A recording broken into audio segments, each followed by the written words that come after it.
उत्तम त्याग धर्म। 10 लक्षण धर्म का 8वां धर्म है उत्तम त्याग धर्म। आज के वीडियो में हम उत्तम त्याग धर्म के बारे में जानेंगे। चैनल पर यदि नए हैं तो चैनल को सब्सक्राइब कर दीजिए। पूरी जानकारी के लिए वीडियो के अंत तक बने रहिए। उत्तम त्याग धर्म। पहले के वीडियो में भी हमने सुना है उत्तम शब्द का अर्थ किससे निकलता है? सम्यक दर्शन से। उत्तम त्याग धर्म, उत्तम मतलब सम्यक दर्शन, धर्म मतलब स्वभाव। किसका स्वभाव? आत्मा का स्वभाव। और तीसरा शब्द है जो मिडिल में है उसका नाम है त्याग, उत्तम त्याग धर्म। इसमें त्याग शब्द का अर्थ है दान करना। अनेक लोग यह मानते हैं कि त्याग का मतलब है त्याग करना, जैसे आप जमीकन त्याग करते हैं, रात्रि भोजन त्याग करते हैं, मुनिराज वस्त्रों का त्याग करते हैं। लेकिन उत्तम त्याग धर्म के अंदर त्याग शब्द का अर्थ अलग ही है। यहाँ पर त्याग शब्द का अर्थ है दान करना। दोनों में थोड़ा सा डिफरेंस है। एक तो हम त्याग करते हैं अपनी इंद्रियों के ऊपर कंट्रोल करने के लिए या तप करने के लिए हम त्याग करते हैं, भोजन का त्याग कर दिया, जमीकन का त्याग कर दिया आदि। लेकिन दान भी एक प्रकार का त्याग ही है। दान में भी तो त्याग किया जाता है वस्तुओं का। तो यह उत्तम त्याग धर्म में त्याग शब्द का अर्थ है दान करना। जिनागम में जिनेंद्र भगवान की आज्ञा है कि दान हमेशा स्व और पर के कल्याण के लिए किया जाना चाहिए। दान जब भी दिया जाता है वो दान देने से स्वयं का भी कल्याण हो और जो दान ले रहा है, दान ग्रहण कर रहा है, उसका भी कल्याण अवश्य होना चाहिए। दोनों में से किसी एक का कल्याण हो रहा है और एक का अलाभ हो रहा है, वह दान कुदान की श्रेणी में आएगा। या फिर दोनों का ही अलाभ हो रहा है तो वैसा दान तो देना ही नहीं चाहिए। इसलिए दाता और पात्र दोनों को लाभ हो ऐसा ही दान देना चाहिए। दान किसे देना चाहिए? सुपात्र को दान देना चाहिए। यह हमेशा देखना चाहिए कि आप जिसको दान दे रहे हैं, यह हमेशा ध्यान रखना चाहिए कि आप जिसको दान दे रहे हैं वह उपयुक्त व्यक्ति या उपयुक्त जीव है या नहीं, उसको दान देना चाहिए या नहीं। दान देने से कहीं हिंसा आदि पाप का अर्जन तो नहीं होने वाला है। वह सभी आगे पीछे देखकर जानकर ही दान देना चाहिए। कई बार भिखारी आकर हमसे पैसे मांगते और हम दया करके 50 रुपए हमने दे दिए और वो 50 रुपए ले जाकर उसने ऑमलेट खा लिया, तो आपका और उसका दोनों का हिंसा का पाप बंद हो गया। आपने अनजाने में उसको 50 रुपए दिए, लेकिन आपके 50 रुपए देने से ही वह ऑमलेट खा पाया। तो उसने भी हिंसा करी और आपने भी हिंसा की, तो दोनों को हिंसा का पाप लगेगा। इसीलिए हमेशा दान देने से पहले आगे पीछे सब कुछ देखकर ही दान देना चाहिए। ऐसे ही दान नहीं कर देना चाहिए, नहीं तो और उल्टा पाप चढ़ता है। कई लोग धर्मायतनों में भी ऐसी वस्तुएं दान कर देते हैं जिनसे बहुत अधिक पाप होता है, जैसे गीजर। आजकल कई लोग मंदिरों में, धर्मशालाओं में गीजर दान देते हैं। गीजर दान देने से महाहिंसा का पाप बंद होता है। गीजर में क्या होता है? टंकी से अनछला पानी डायरेक्ट गीजर के अंदर आता है और गीजर को ऑन करते ही असंख्यात जीव उस पानी के अंदर मर जाते हैं। पानी के गर्म होते ही, पानी के उबलते ही वे सारे जीव उसमें जो थे वो मर जाते हैं। जिनागम में कहा गया है कि अनछने पानी की एक बूंद में भी असंख्यात जीव होते हैं।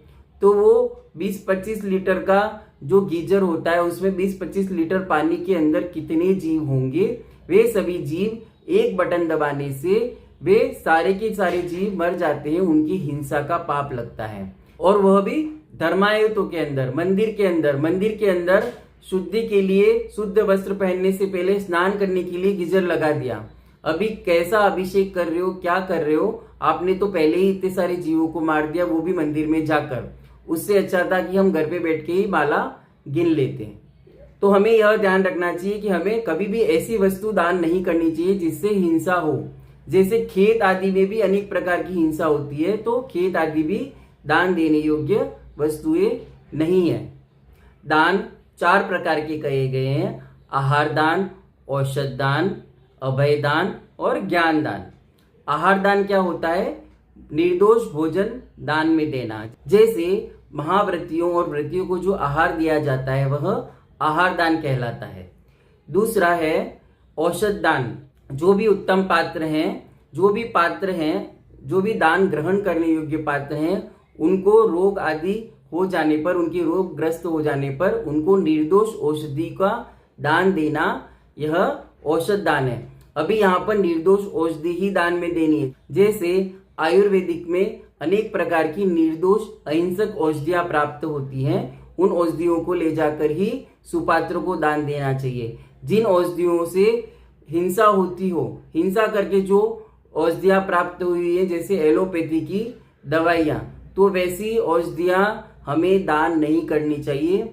ग्रहण करने वाले के द्वारा यदि कहा जाए तो भी हमें वह दान नहीं करनी चाहिए, क्योंकि इससे स्व और पर दोनों का अलाभ है, दोनों की हानि है, दोनों को हिंसा का पाप लगेगा, दोनों का अशुभ कर्म बंद होगा। इसलिए कभी भी जो हिंसाजन्य औषधि है वह दान नहीं करनी है। निर्दोष अहिंसा से सहित जो औषधि निर्मित हुई है उसी का दान सुपात्रों को करना चाहिए। तीसरा है अभय दान। जितने भी मोक्ष मार्ग में लगे हुए व्रती महाव्रती हैं उन्हें अभय दान प्रदान करना, उनकी रक्षा करना। वर्तमान में उनकी रक्षा करने के लिए क्या क्या किया जा सकता है? उनके साथ विहार में चला जा सकता है, या फिर नगर में कुछ दिनों के लिए आए हैं तो उनके लिए निवास स्थान का प्रबंध करना, उनको निर्दोष भवन प्रदान करना जहां पर वे अपनी तपस्या आराधना आराम से कर सके, बिना किसी विकल्प के कर सके। इस प्रकार यह अभय दान दिया जाता है। चौथे प्रकार का दान है ज्ञान दान।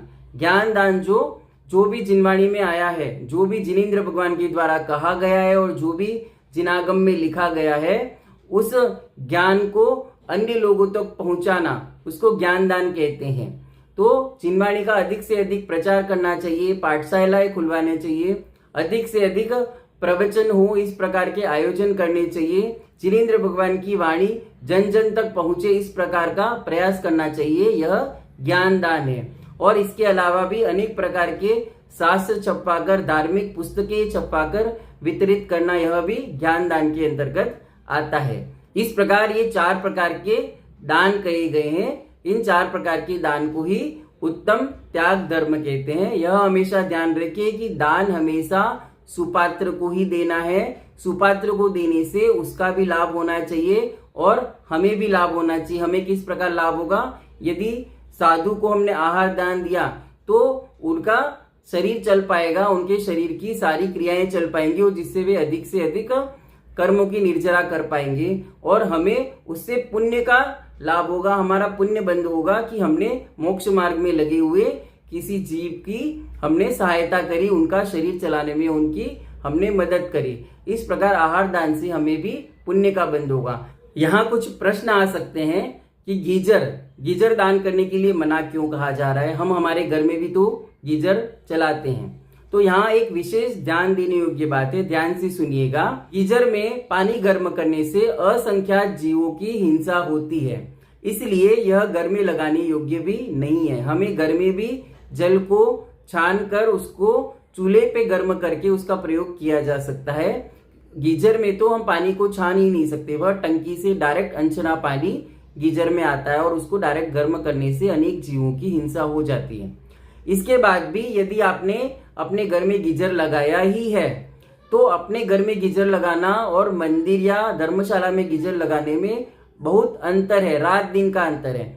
क्योंकि आपके घर में अधिक से अधिक कितने सदस्य होंगे? 5 या 6 सदस्य अगर आपके घर में हैं तो 5 या 6 सदस्य के नहाने के लिए जितना पानी आपके घर वाले गीजर से गर्म होगा उतने जीवों की ही हिंसा होगी। लेकिन आपने यदि मंदिर के अंदर गीजर लगाया है, मंदिर के अंदर जो गीजर है उसमें अनेक लोग आकर नहाते हैं उस गीजर के पानी से, तो बार बार उसमें पानी गर्म किया जाता है, तो अन्य लोगों की सुविधा के लिए जो हिंसा की जा रही है उसका पाप भी आप गीजर दान करने वाले को लगेगा। तो आपने 6 लोगों की हिंसा तो ठीक है, आपकी मर्जी है, लेकिन आपने 6 से भी अधिक लोगों की हिंसा के पाप का बंध अपने लिए कर दिया, उसका प्रबंध कर लिया कि मेरी आत्मा में उस हिंसा का पाप जुड़ता जाए। जब जब भी उस मंदिर में जो भी व्यक्ति नहाएगा, उसको आप जानते हो नहीं जानते हो, जब जब भी उस गीजर का प्रयोग किया जाएगा तब तक असंख्यात जीवों की हिंसा होगी और वह सभी हिंसा उस मंदिर में आने वाले व्यक्ति को भी लगेगी जो उसका उपयोग कर रहा है, और वह आपको भी लगी और उस पाप का दोष आपको भी लगेगा यदि आपने मंदिर में गीजर दान किया है। इसलिए सोच समझकर दान करना चाहिए। इसी प्रकार जो एलोपैथी दवाइयों का भी प्रकरण है, कुछ लोग कहेंगे कि हम तो खुद भी अंग्रेजी दवाइयों का प्रयोग करते हैं, तो हम दान क्यों नहीं कर सकते। यहाँ भी यही समझना चाहिए कि आप स्वयं यदि एलोपैथी दवाई लेते, पहली बात तो जिन धर्म कहता है कि अहिंसक दवाइयाँ ही लेनी चाहिए, हिंसा नहीं करनी चाहिए। फिर भी यदि आप में सहन नहीं है, आप अंग्रेजी दवाइयाँ लेते हैं, तो वो आपकी मर्जी है। तो आप अंग्रेजी दवाइयाँ स्वयं लेते हैं या अपने परिवार वालों को दिलाते हैं, 5 या 6 लोगों को दिलाते हैं, तो उन 5 या 6 लोगों की दवाई से जितनी हिंसा का पाप लगना था उतना ही लगेगा। लेकिन आपने दान दिया, तो दान देने से जहां पर भी दान दे रहे हो, उनके द्वारा भी जो उस एलोपैथी दवाई का उपयोग किया जा रहा है, जो हिंसा से जन्य दवाई है उसका उपयोग किया जा रहा है, तो उसका पाप उनको भी लगेगा, उनके व्रत में दोष लगेगा और वही पाप आपको भी लगेगा। आपको कोई पुण्य बंध नहीं होने वाला है। इस प्रकार का कुदान करने से कोई पुण्य बंध होने वाला नहीं है। जिस भी दान से यदि हिंसा होती है उसको कुदान की श्रेणी में काउंट करना चाहिए और उससे और कर्मों का आश्रव होता है, कर्मों की निर्जरा नहीं होती है। इसीलिए हमको हमेशा यह ध्यान देना चाहिए कि क्या वस्तु दान दी जा रही है और किसको वस्तु दान में दी जा रही है, इसका बहुत अधिक ख्याल रखना जरूरी है। विवेक से ही दान देना चाहिए। इस प्रकार आज के वीडियो में हमने उत्तम त्याग धर्म के बारे में जाना। वीडियो पसंद आया हो तो लाइक करें, शेयर करें, कमेंट करें और चैनल को सब्सक्राइब करें। जय जिनागम, जय महावीर।